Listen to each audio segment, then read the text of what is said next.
নমস্কার, যারা প্রথম জ্যোতিষশাস্ত্র শিখছেন তাদের বলি রাশির তিনটে ভাগ আছে, চারটে করে 3 4 12। এই চারটে কী রাশি না স্থির রাশি। চারটে চর রাশির নাম আগে বলেছি, চারটে স্থির রাশি। এই চারটে স্থির রাশির নাম হলো বৃষ, সিংহ, বৃশ্চিক, কুম্ভ। এই চারটে স্থির রাশি, এগুলো কিন্তু ফিক্সড নাম, পরিবর্তন হবে না। স্থির মানে চুপচাপ এক জায়গায় স্থির হয়ে বসে থাকা।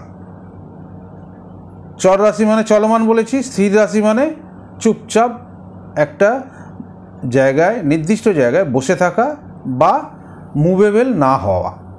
এই চারটে স্থির রাশির নাম আপনারা কি করে জানবেন, কি করে বুঝবেন বা কোথায় পাবেন?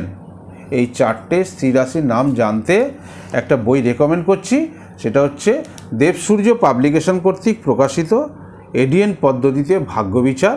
এই বইটা একটু কালেক্ট করবেন। 27 নম্বর পাতায় লেখা আছে চারটে স্থির রাশির নাম।